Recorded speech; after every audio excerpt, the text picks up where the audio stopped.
빛을 비추는 제자라는 말씀으로 하나님께 예배하도록 하겠습니다. 이번 주간에 저희 강단을 통해서 빛이라는 말씀을 주셨는데요. 그렇다면 나를 화나게 하는, 정말로 내 마음과 생각, 영혼을 화나게 하는 빛은 무엇입니까?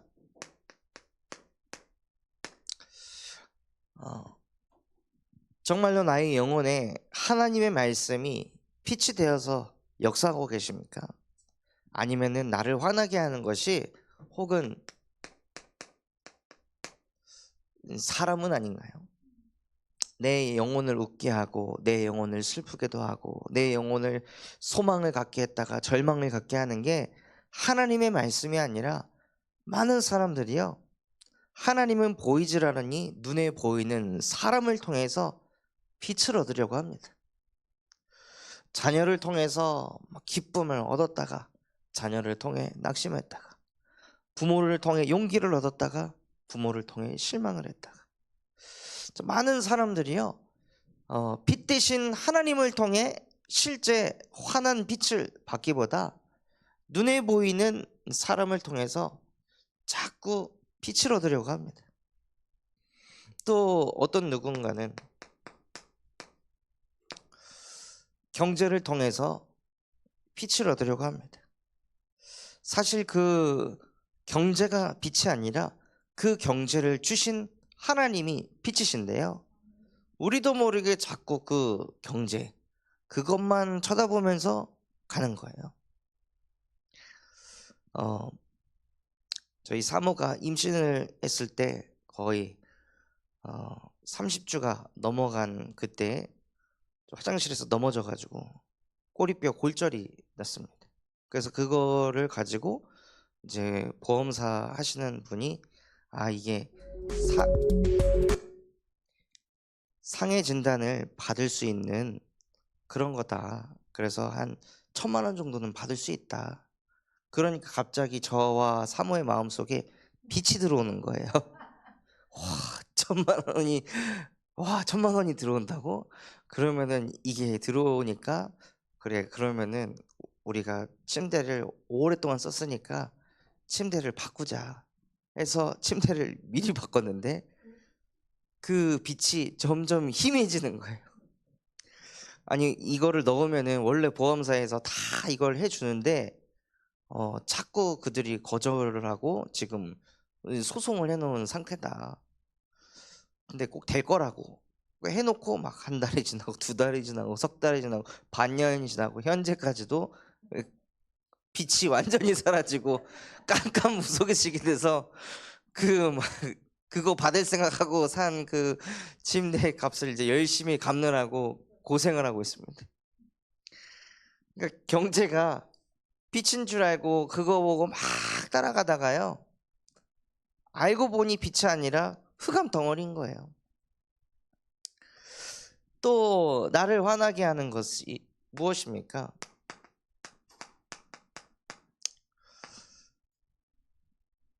성공 중심인데 사실 그 성공이 어디에서 오는 거냐? 내 생각대로 됐을 때, 내가 계획한 대로 됐을 때, 내가 그림을 그렸는데 그대로 되어졌을 때 사람은 그때 힘을 얻고 뭔가 환한 빛이 들어옵니다.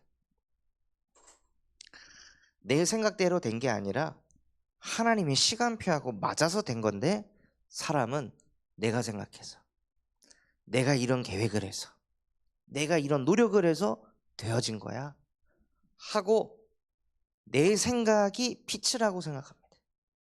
사실은 그 생각 그 뒤에 모든 것을 움직이고 주관하시는 이가 하나님이신데, 그 하나님을 보지를 못하니 자꾸 그냥 눈에 보이는 것이 빛이라고 착각하는 거예요. 정말 우리가 환하게 내 영혼이 빛날 때가 언제여야 하냐면요, 사람도 아니고 경제도 아니고 생각대로 된 것도 아니라 하나님이 주신 말씀대로 되어졌을 때, 말씀대로 될 때, 그때 우리의 마음에 빛이 들어야 합니다. 야, 하나님이 말씀하신 대로 되어졌네. 하나님이 지금 살아 역사하고 계시네. 그것도 너를 통해서가 아니라 나를 통해서. 하나님이 주신 말씀이 나를 통해 성취되는 것을 볼 때, 그때 사람은 가장 힘을 얻고 가장 행복합니다. 그게 빛을 비추는 제자입니다. 그래서 하나님께서는요, 야곱의 족속아 오라, 우리가 여호와의 빛에 행하자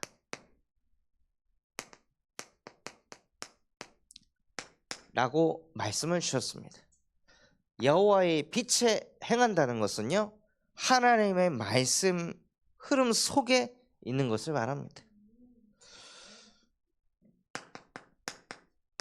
그래서 우리가 믿는 하나님은 누구시냐면요, 빛 대신 하나님이십니다. 그 빛 대신 하나님께서 에베소서 5장 8절에 전에는 너희가 어둠이었더니 이제는 주 안에서 빛이라. 그러니까 뭔가 성공을 해서 사람들이 인정을 해서 내 생각대로 돼서 빛이 나는 게 아니라요, 주 안에 있기 때문에 빛이라 라고 말씀하셨습니다. 그래서 주 안에 있는 우리를 가리켜서 하나님께서 빛의 자녀라 축복하셨습니다.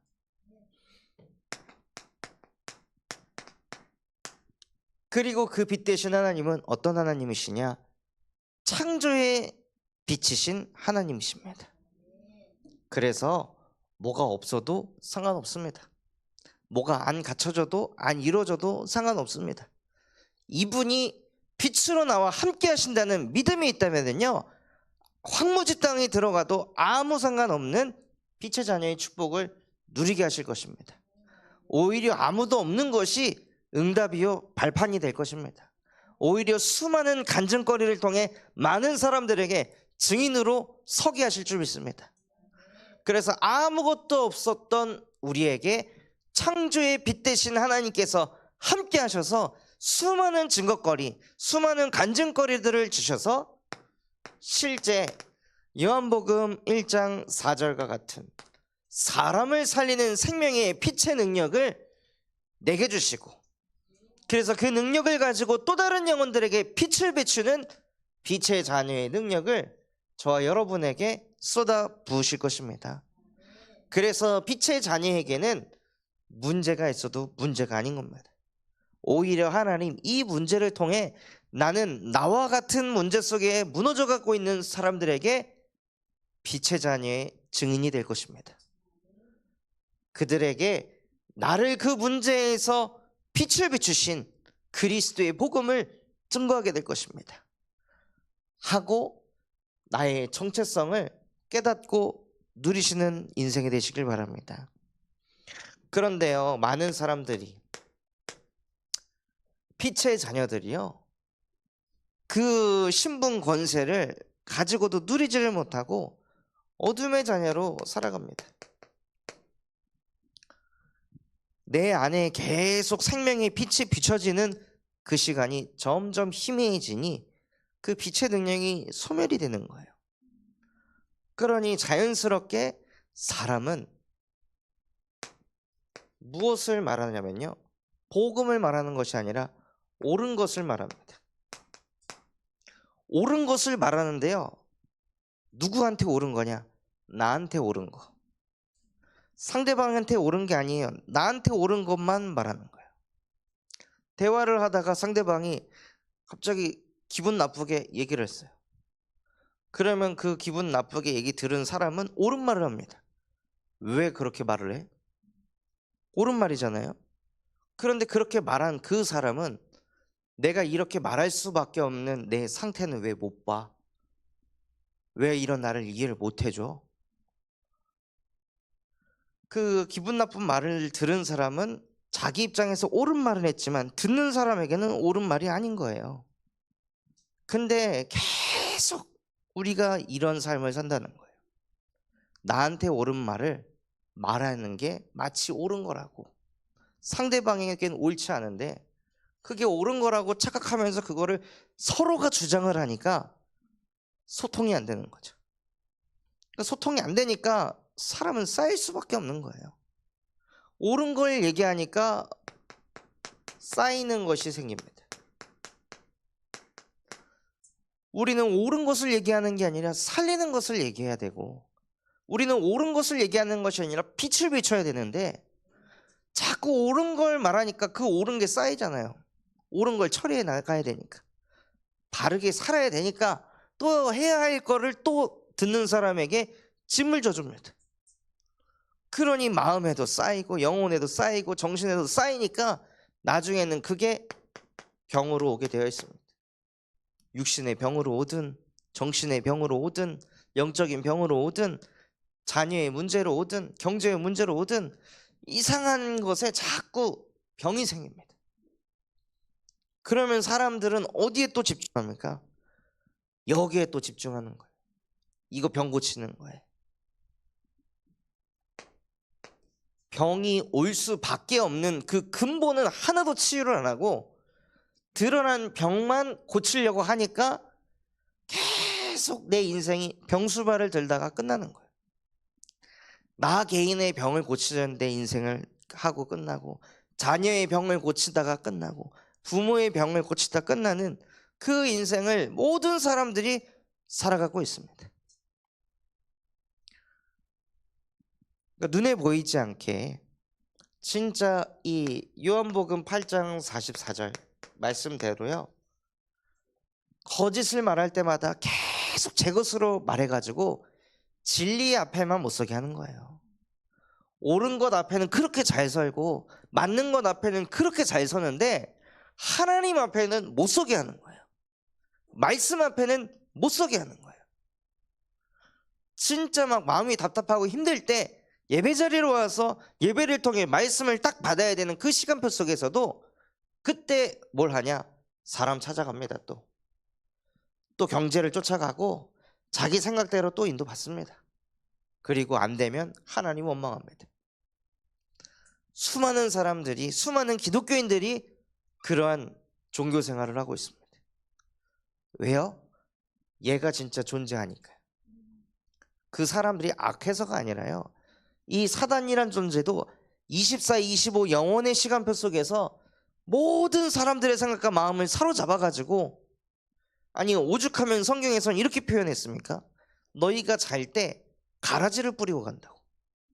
어제까지는 분명히 홀리했고 성령 충만했고 말씀으로 잘 탔는데 자고 일어났는데 갑자기 막 속이 막 뒤집어지고 어제 안 하던 생각이 갑자기 막 치고 들어와서 막 화가 나고 속이 시끄럽고, 그런 나를 볼 때 얼마나 헷갈리겠어요. 나는 뭘까? 어제의 내가 진짠가? 오늘의 내가 진짠가? 내 영적 상태는 도대체 어디에 있는 건가?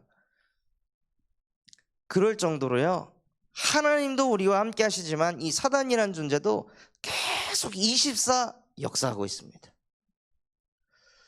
그래서 우리가 이 흑암의 세력을 절대로 이길 수 없기 때문에 하나님께서 우리를 어둠의 자녀가 아닌 하나님의 자녀 삼으시기 위해 이 땅에 예수 그리스도를 보내셔서 요한복음 19장 30절에 이 흑암의 권세를, 이 어둠의 세력을 십자가에 못 박고 끝내버리셨습니다. 더 이상 이 흑암에게 잡혀서 끌려가지 않도록 하나님이 24시 나와 함께 하시는, 25를 넘어 내가 죽어서도 영원토록 나와 함께 하시는 그 영원의 응답을 우리에게 주셨습니다. 그래서 십자가에 못 박고 끝내신 예수 그리스도를 영접하는 자, 곧 그 이름을 믿는 자들에게는 하나님의 자녀가 되는 권세를 주셨으니, 우리에게 필요한 이름은 오직 예수 그리스도 한 분이십니다. 한 부모님이 27살 청년의 아들을 두고 있는데 이 아들이 마약을 하게 된 거예요. 그 마약을 한 지 이제 5년 정도가 됐는데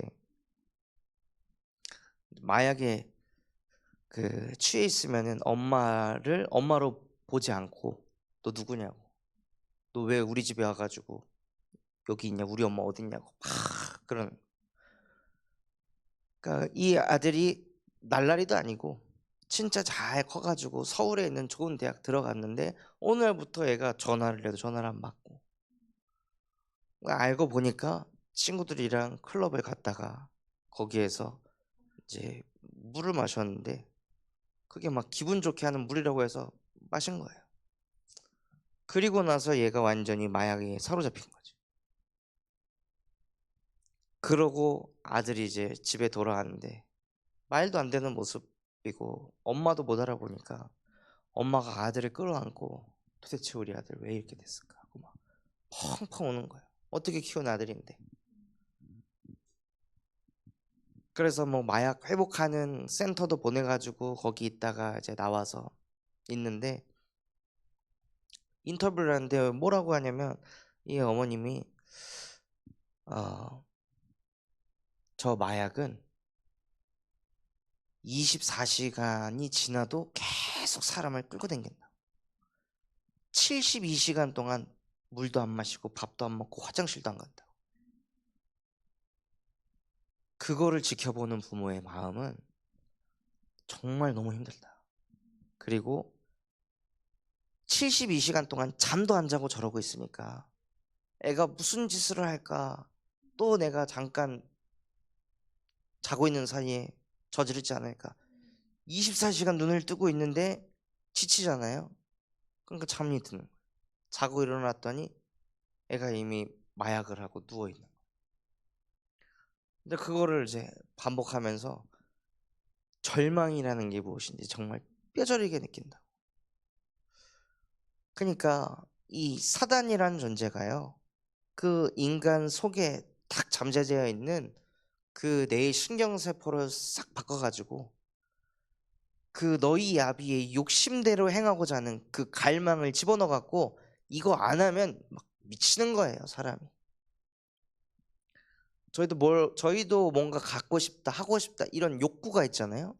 그런데 뭐 인간이 가지고 있는 가장 큰 욕구, 그것이 성욕이라 하는데 그 성행위를 했을 때 얻는 쾌락보다 약 100배가 넘는 쾌락이 나온다는 거예요.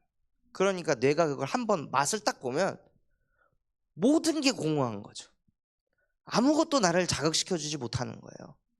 그러니까 그게 자꾸 생각나고 안 하면 안 되는, 너무 답답한, 근데 하면 자기가 망가진다는 건 알지만 또 그건 하고 싶은, 그 사이에 있으니까 마약하는 사람 자살을 많이 한다는 거예요.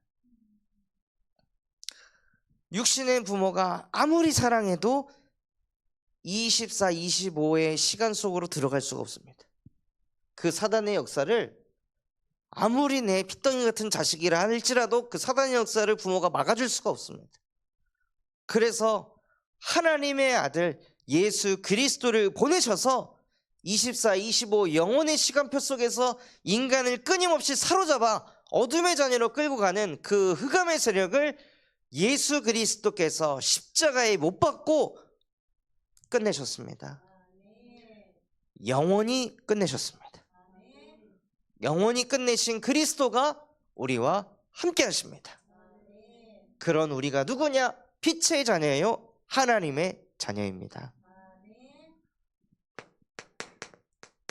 그래서 그 예수 그리스도의 빛의 능력이 내 안에 임해야 되는 것입니다. 그래서 내 안에 그 빛의 능력이 임할 때 마음에 평안이 생기고, 빛의 능력이 임하니까 힘이 생깁니다. 오늘 한 청년을 사역을 하면서도 뭘 얘기했냐? 너가 아침에 기도를 할 때 어디에다 초점을 둬야 하냐? 기도했다의 행위에 제발 초점을 두지 마라. 힘을 얻어라. 기도문을 어떻게 써든 상관없다. 근데 네가 기도문을 쓰고 읽었을 때 실제 내게 힘이 생기냐 안 생기냐, 여기에 초점을 둬야 된다. 하나님은 창조주 아니냐? 하나님은 생명을 살리는 구원자 아니시냐? 그분이 나와 함께 하시는데 어떻게 힘이 안 나냐? 그분이 함께 하시는데 어떻게 감사가 안 되고, 그분이 나와 함께 하신다면 어떻게 행복하지 않겠냐?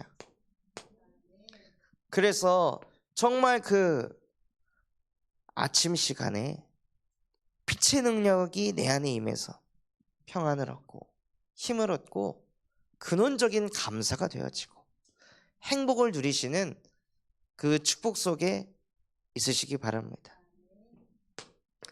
그래서 내 안에 빛의 능력이 임하면요, 교회 안에 빛의 능력이 임하게 됩니다. 그래서 교회 사람들과 소통하면서 강단을 포럼하시는 겁니다. 포럼하자 해서 분위기 잡아가지고 하는 포럼이 아니라, 그런 형식적인 포럼이 아닌 나도 모르게 그냥 포럼이 나오는 거죠. 왜냐? 좋으니까. 내 안에 하나님의 말씀이 살아 역사했을 때 내가 평안했고 힘 얻었고 감사하고 행복했으니까, 그래서 나도 모르게 포럼하게 되는 거예요. 그리고 이게 되고 있는 사람들은 무엇 할 수 있냐면요, 후대를 교육할 수 있습니다. 복음으로. 이게 안 되는 사람은 후대를 교육하기보다 자꾸 가르치려 들고 지적을 하게 되고 바꾸려고 합니다.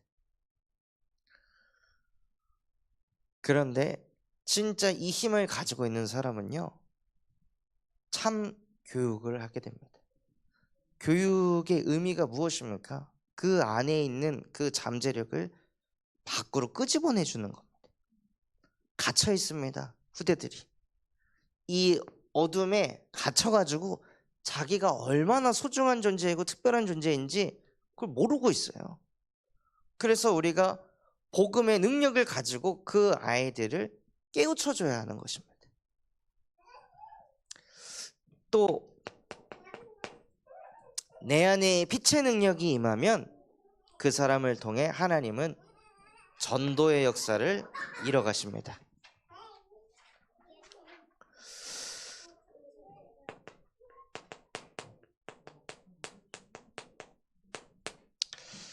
그리고 교회 안에 그런 사람들이 계속 세워지게 되면요, 하나님께서 현장 안에도 빛의 능력이 임하게 하셔서 특히 내가 있는 나의 현장에 말씀 운동이 일어나게 하십니다. 그것이 호세오를 이루는 언약의 여정 속에 있는 것입니다. 이번 주에 우리가 여호와의 빛에 행하자 말씀을 주셨는데요, 우리가 여호와의 빛에 행하면 받을 응답이 있습니다.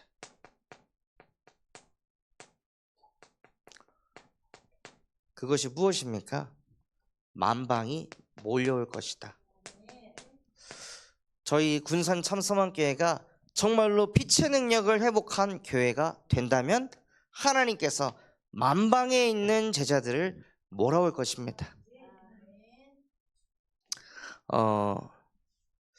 이 말씀을 좀 깊이 묵상하기 전에 이제 다다음 주에 저희 교회에서 캠프 하잖아요. 그래서 그 담당하는 이제 주전도사랑 이렇게 통화를 하는데, 목사님 한 5, 60명쯤 갈 것 같아요. 그러니까 혹시 거기 차가 좀 이렇게 있을까요?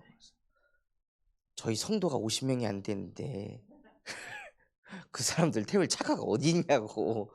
교회 봉고차 한 대도 없는데 우린 다 승용차라고, 저희가 감당 못해요 하고 이제 얘기를 하고, 그쪽에서 준비를 해와야 된다.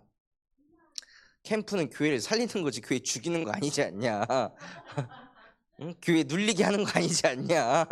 살려야 되지 않냐 하고 이제 얘기하고 자기들이 준비해 보겠다고 하고 끊었는데, 처음에는 이제 그 통화를 끊고 나서 좀 스트레스를 받더라고요. 그러다가 말씀을 다시 보는데 진짜 우리가 빛의 능력을 가진 교회라 하나님이 만방에 있는 사람들을 정말 몰아오시는구나 하고 하나님께서 받을 응답 주셨는데 제 그릇이 너무 작아가지고 좀 그만 좀 왔으면 좋겠다. 한 20명만 왔으면 좋겠다. 이런 이제 제 생각이 들어가니까 갈등이 일어나더라고요. 그래서 그릇을 키워야 합니다. 하나님께서 만방에 있는 사람들을 몰고 오실 거기 때문에 그릇을 키우고, 또 하나님께서 뭐라 말씀하셨냐면 그의 행할 길을 알려주시겠다 하셨습니다.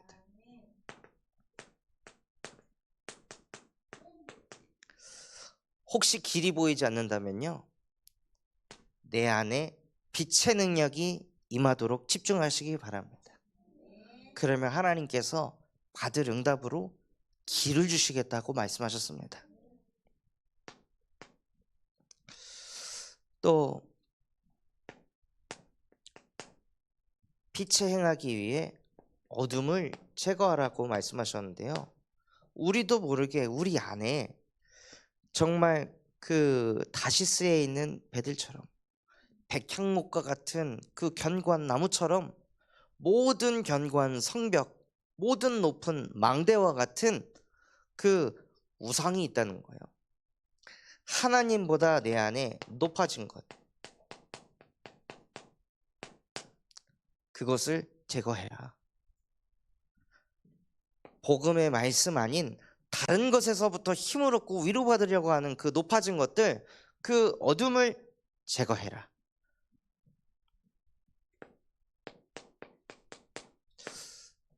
왜냐하면요, 어느 날이 올 거기 때문입니다. 우리가 제거 안 하면은요, 무너지는 날이 옵니다.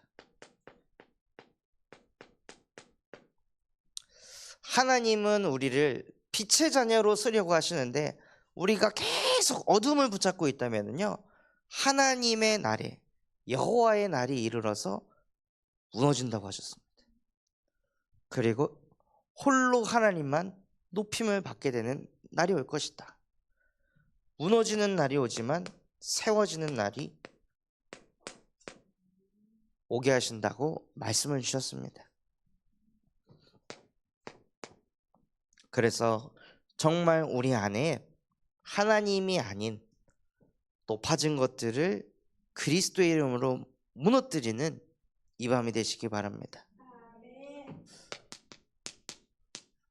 하나님께서 우리에게 빛을 주셨는데요, 왜 주셨을까요? 빛이 필요한 현장이 있기 때문입니다.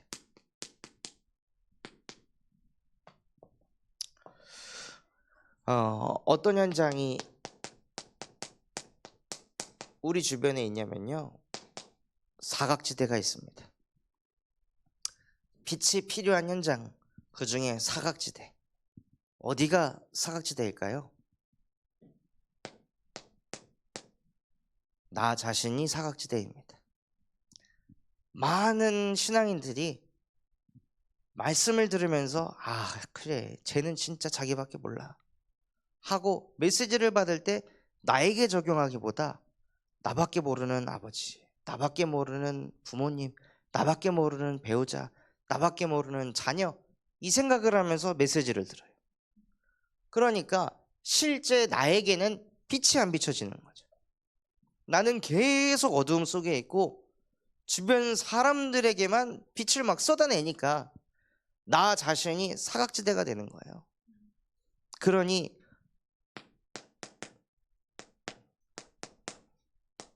가롯 유다와 같은 흐름으로 가게 되는 겁니다.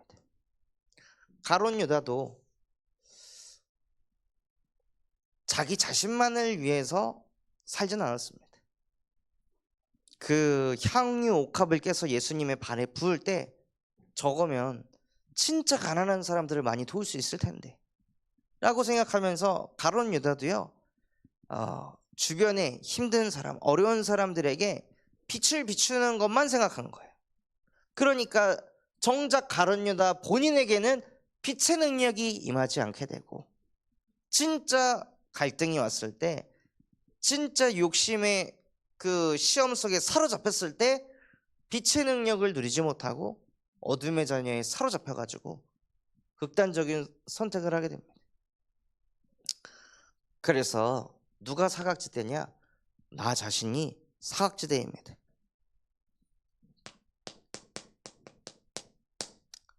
그리고 어디가 사각지대냐? 우리의 가정이 사각지대예요. 그렇게 많은 응답을 받았던 야곱, 하나님께서 야곱에게 야곱아 너를 이스라엘이라 할 것이다 하고 야곱에 대해서 그 민족의 시작을 만드셨습니다. 그럴 정도로 야곱은 축복받은 사람이었어요. 그런데 야곱의 가정은, 야곱이 늘 자기와 형의 그 갈등, 그 사이에서 오는 그 영적 싸움에만 계속 몰입을 하다 보니까요, 야곱이 자기 자녀를 신경을 못 쓰는 거예요. 그래서 야곱의 자녀들이 완전히 영적으로 방치가 돼가지고 애들이 자꾸 일을 벌리는 거죠. 그래서 소중한 딸 디나가 그 세상의 아름다움을 보고 쫓아갔다가 오히려 험한 꼴을 당하게 되고, 그 꼴을 당했을 때 야곱의 가정이 정말 렘넌트의 가정이었다면 그 오빠들이 진짜 이 문제는 우리가 빛의 자녀인데 어둠의 자녀로 살아서 찾아온 문제다. 그래서 디나야 너한테 빛의 능력이 필요해. 안 그러면 이 일 또 반복될 거야 하고 야곱의 아들들이 그 디나를 올바르게 팀 사역을 해줬으면은 가정에 더 큰 문제가 오지 않았을 텐데요. 그 일이 오니까 야곱의 그 아들들 또한도 어둠의 자녀의 흐름 그대로 타면서 내 동생을 이렇게 눈에는 눈, 이에는 이다 하고 가서 그 사람들을 다 죽이잖아요. 권선징악이 마치 인간의 최고의 메시지인 것처럼 그걸 언약으로 붙잡고 그들을 다 죽입니다. 그런 상황에 놓여 있으니 그제서야 야곱이 정신을 차리고 너희가 가지고 있는 모든 우상을 다 제거해라. 하나님보다 높아져 있는 그 모든 것들 다 버려라. 지금 우리 가정에게 온 문제는 영적 문제다. 하나님을 믿지 않아서 우리 가정 가문에 재앙이 몰려오고 있다. 이거 다 내려놓고 우리가 하나님 앞에 서자. 하나님께 진짜 예배하자 하고 그 가정에 빛의 능력이 임하니 가정에게 역사의 재앙이 넘어갔습니다. 그래서 사각지대가 어디냐? 우리 가정인 거예요. 그리고 어디가 사각지대냐? 우리의 업이 사각지대입니다. 많은 사람들이 하나님 빛의 경제를 주시옵소서, 천명기업의 응답을 주시옵소서 기도는 하지만 업이 안 되는 거예요. 베드로처럼 나가서 왼종일 수고하고 고생하는데 안 되는 거예요. 열심히 안 하는 것 아닌데 열심히 하는데 안 되는 거예요. 안 되게 계속 하는 거예요. 근데 왜 안 되는지 안 보이니까. 왜요? 어둠 속에 있으니. 업이 어둠 속에 있으니 아무리 죽어라 고생해도 안 풀리는 거죠. 그래서 그 업 속에도 빛의 능력이 임하도록 계속 그리스도의 복음에 빛을 비춰야 되는데요, 갇혀 있으니까 안 보이는 거예요. 또 늘 하던 자기 수준대로만 하니까 업에 300%의 응답이 안 오는 거예요. 그러니 가난이 계속 끊이질 않고 마음으로는 로마서 16장 보호자, 동역자, 식주인 하고 싶지만 현실이 못 따라주니 할 수 없는. 그래서 그때 하나님 왜 나에게는 응답을 안 주십니까? 원망하기보다요, 내 업이 어둠에 있는지 빛에 있는지 그것을 보시기 바랍니다. 그래서 나의 업이 사각지대가 아니라 황금어장이 되도록 하셔야 합니다.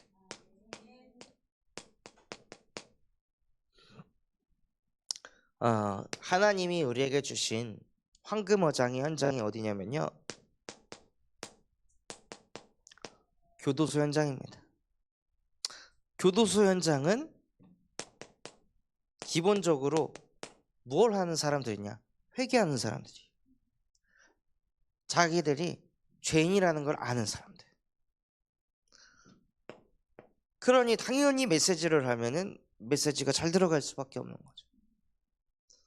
기본적으로 이게 깔려 있으니까, 나는 죄인이다, 다시는 이 짓 하고 싶지 않은데 또 왠지 할 것 같아, 이런 마음들을 이미 가지고 있는 사람들이기 때문에 교도소가 제가 느끼기에는 재앙지대가 아니라 황금어장이구나.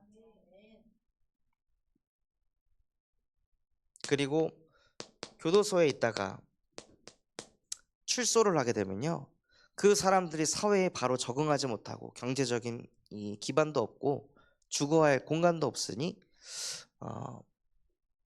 그래서 그 사람들을 위해서 정부에서 법무보호 복지공단을 만들었습니다.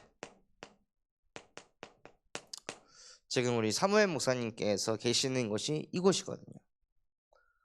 근데 이곳에 있는 사람들 또한도 결국에는 최대 2년이에요. 2년 뒤에는 나가서 어떻게든 살아내야 되는 거죠. 그러니까 이곳에 있는 사람들은 뭐가 있냐? 막막함이 있는 거예요. 또 막막함도 있고 정신적인 시달림 너무 많은 거죠. 근데 이곳에서 지내면서 무엇을 하는 것을 목표로 두는 공단이냐?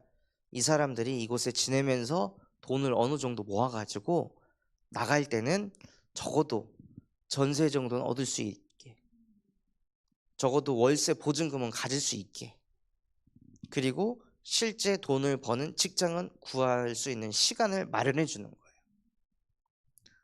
그런데 여기에 있는 사람들이 여기에서 각인 뿌리 체질이 안 바뀌어 있으니까 여기 들어와서, 여기 가장 예민한 게 뭐냐? 술 드시면 안 됩니다. 술 먹으면 그냥 아웃. 한 잔 마시고 왔다가 술 냄새 났다, 바로 그날 즉시 퇴소. 나 살 곳 없어요. 그래도 나가요. 이거를 강력하게 얘기해요. 처음에 만날 때 저희도 상담할 때 그걸 강력히 얘기하시더라고요. 그런데 나가는 사람들 엄청 많다. 여기서 각인 뿌리 체질이 안 바뀌니까요, 나와서 술 먹으면 나 이제 오갈 데 없어 아는데도 먹게 되는 거예요. 먹으면 그냥 밖에서 모텔에서 자고 와라 라고 얘기까지 해줘요. 그런데도 요거 오는 거예요.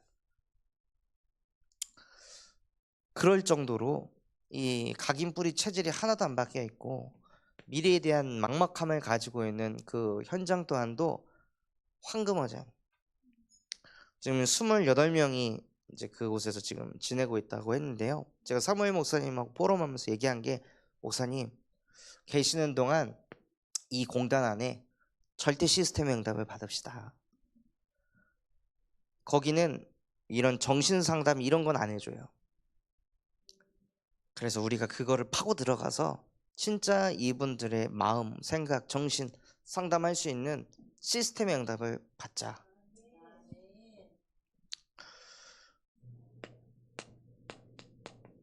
그리고 어디가 황금어장이냐?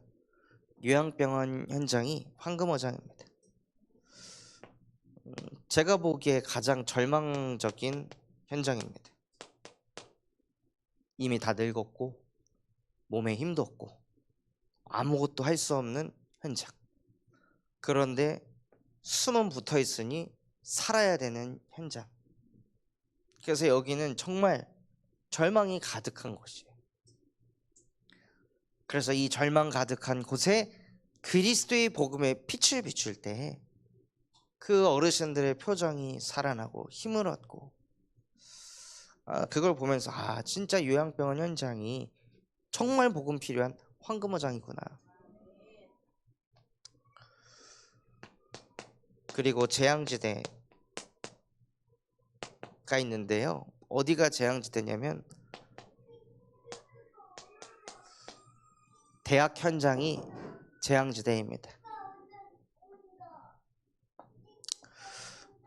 대학에 있는 학생들이 빛의 자녀가 아닌 어둠의 자녀인 상태에서 대학을 가게 됩니다. 그 전에는 부모라는 그 가정의 절제 속에서 살다가 그게 갑자기 한 번에 해방이 되니까요, 애들이 정신을 못 차리는 거예요. 뭘 해야 할지, 뭘 먹어야 될지, 빨래는 어떻게 할지, 식사는 어떻게 해야 할지, 청소는 어떻게 해야 될지 아무것도 모르는 상태에서 그냥 어른이 되는 거예요.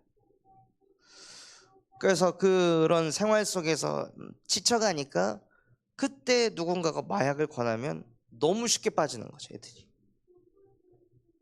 그래서 그 대학 현장을 살리기 위해 하나님께서 호프라는 중독 예방 동아리를 군산대를 시작으로 문을 열어가고 계십니다.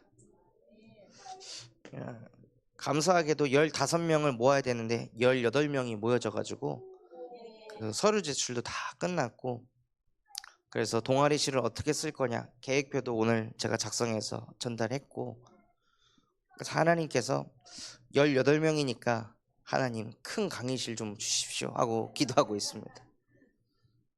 그래서 그 안에서 진짜 많은 학생들 모아가지고 예방교육도 하고, 때로는 그 안에서 캠프도 하고 복음도 전하기도 하고. 그래서 대학이 재앙지대고요, 또 초등학교, 중학교, 고등학교 현장이 사실은 재앙지대입니다. 왜냐하면 이곳에 있는 모든 문화가 어둠의 문화이기 때문이에요.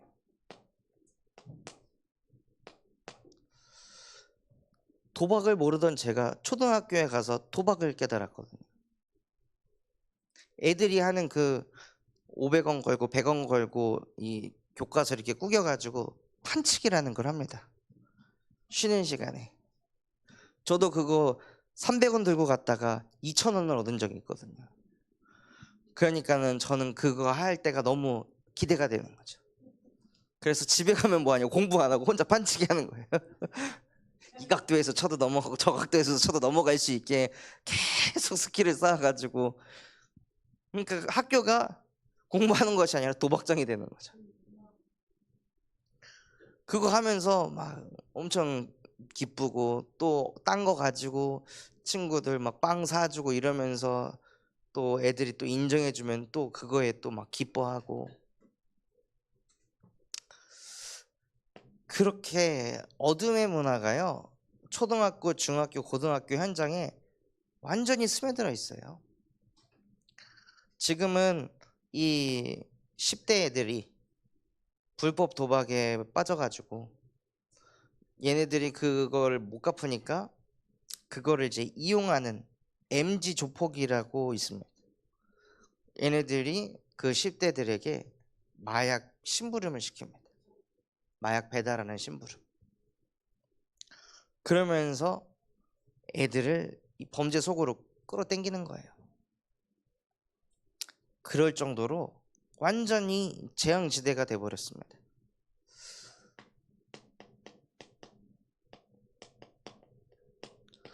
또 어디가 재앙지대냐? 유아유치 현장이 재앙지대입니다.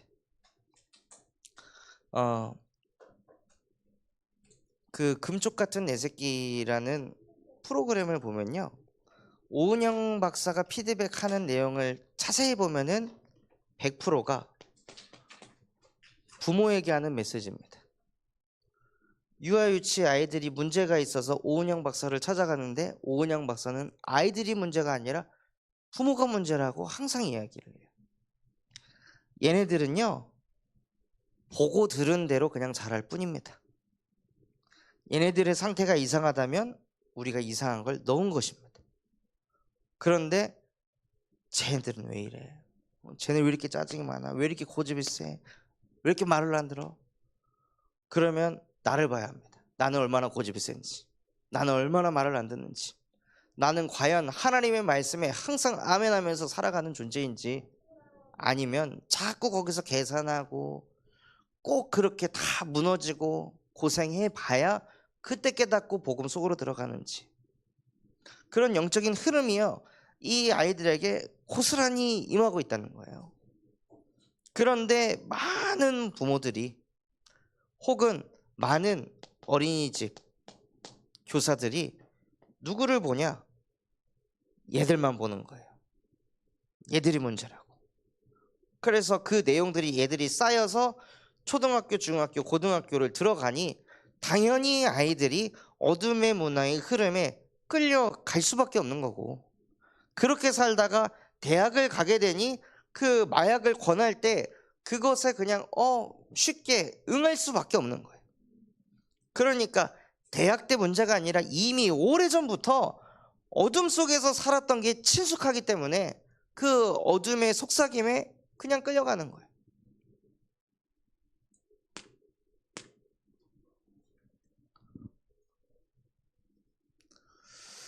그래서 진짜 이 유아유치, 초등학교, 중학교, 고등학교, 대학교, 우리 자라나는 이 모든 후대들의 현장 자체가 재앙지대입니다.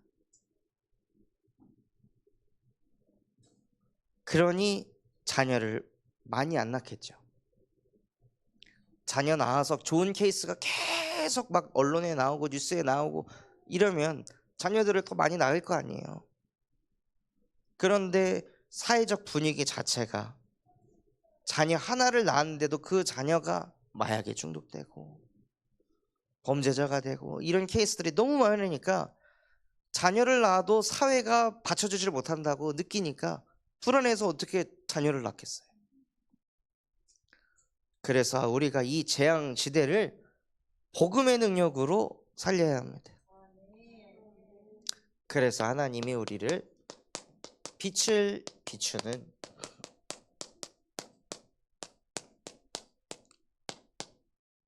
제자로 부르셨습니다. 우리를 어둠에서 불러내시고 그의 기이한 빛에 들어가게 하셨습니다. 그 빛이 어떤 빛입니까? 사도행전 22장 9절에 바울이 다메섹을 가는데 호련히 하늘로부터 빛이 있었는데 주변의 사람들이 다 그 빛을 보면서도 무엇을 듣지 못했냐? 하나님의 소리를 듣지 못했다고 했습니다. 즉 그 기이한 빛은 하나님의 소리, 하나님이 우리에게 주신 메시지입니다.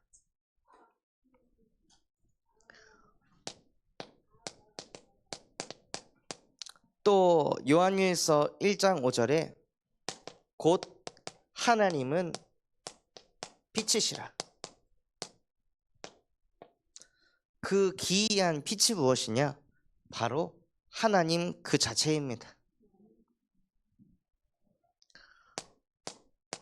그리고 요한일서 1장 7절에 보면요, 그도 빛 가운데 있고 우리도 그 빛 가운데 있으니 그 빛 가운데 있을 때 무슨 응답이 오냐? 그 예수의 피로 우리가 죄사함을 얻어느니라. 그 빛 안에는 무엇이 있냐면요, 예수의 피가 있습니다. 그래서 그 예수의 피가 흐르기에 우리 안에 있는 모든 어두움이 씻겨져 내립니다. 그래서 그 빛을 가진 사람이요, 빛을 비추는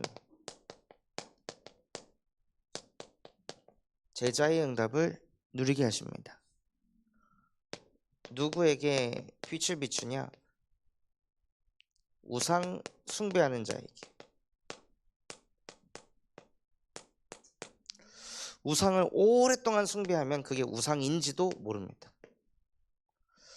그 사람들이 그 우상 숭배하다가 하면서도 늘 불안하고 두려움 속에 사로잡혀 있는 영혼들을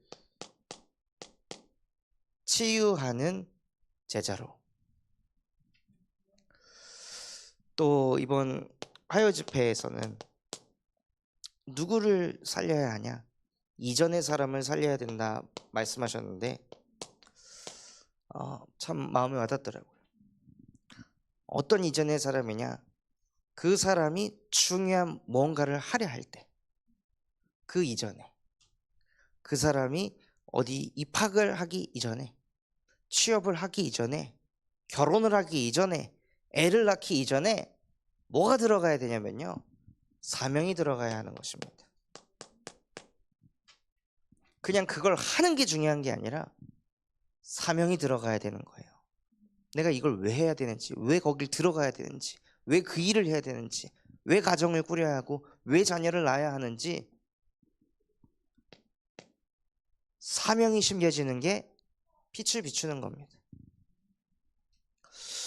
또 이전의 사람이 있다면 이후의 사람이 있습니다. 그거를 그토록 바래가지고 들어갔는데 아무것도 없는, 그토록 바래서 가정을 이뤘는데 더 문제가 오는, 그토록 바라던 자녀를 얻었는데 더 갈등이 오는, 그래서 후유증에 시달리는 사람들, 그 사람들에게 답을 주는 것이 빛을 비추는 제자응답을 누리는 것입니다. 그래서 그 사람은요, 어떤 사람이 되냐? 24가 되는 제자가 되게 하십니다. 이번 군산 캠프를 두고 기도하는 기도 제목인데요, 12현장의 시스템이 세워지는 것. 그곳은 그냥 거기에서 말씀 운동을 하는 게 아니라요, 그 현장을 24 할 수 있는 사람이 세워지는 것입니다. 그 사람이 세워질 때 마태복음 5장 14절에서 16절과 같은 응답이 오게 되어 있습니다. 너희는 세상의 빛이라. 산 위에 있는 동네가 숨겨지지 못할 것이요. 계속 그 현장에 빛을 비추고 있으면요, 그 현장에 어둠이 무너지게 되어 있습니다. 그 24 할 사람을 찾는 겁니다. 교회 안에서 세우거나 현장에서 찾거나. 그래서 사무엘 목사님이 교도소 안에서 그 24가 되는 제자로 딱 서 계셨으니까 그 안에서 끊임없이 전도운동이 일어났던 거죠. 그래서 그 흐름이 그대로 이어져서 본인이 나올 때 한 영혼에게 나의 역할을 당신이 해야 된다 하고 또 24 할 수 있는 제자를 또 세워놓고, 이미 근데 그 사람을 통해서 한 4사람에게 복음이 증거되고 사역이 들어가고 있습니다.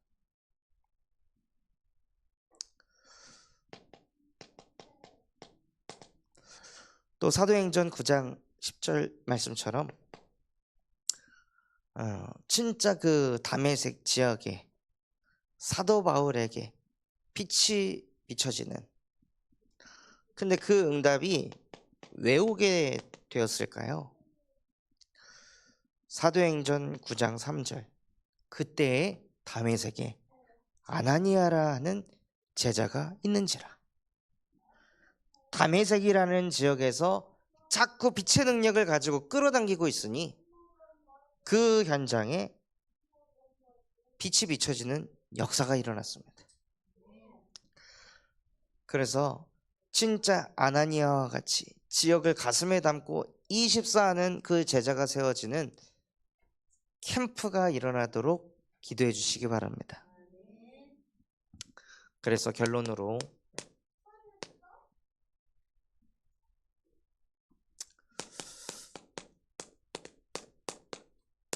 이번 원단에 주신 말씀인데요, 일어나라, 빛을 발하라. 여호와의 영광이 내 위에 임하였느니라. 그 빛을 보고 나라들이, 임금들이 몰려온다고 하셨습니다. 떠나갔던 네 자녀들이 네 품에 안겨 올 것이다. 그때 네 마음이 기쁜 빛을 보고 마음이 화창하리니 또 이방 나라의 재물들이 몰려올 것이다. 하고 하나님께서 빛의 능력으로 가정 가문을 살리시고 지역을 살리시고 빛의 경제를 회복하시는 그 모든 축복들을 몰고 온다고 말씀하셨습니다. 그래서 야곱의 족속아 오라 우리가 여호와의 빛에 행하자 해서 실제 빛을 비추는 제자의 응답 누리시기를 예수 그리스도의 이름으로 축원합니다. 받은 말씀 붙잡고 합심해서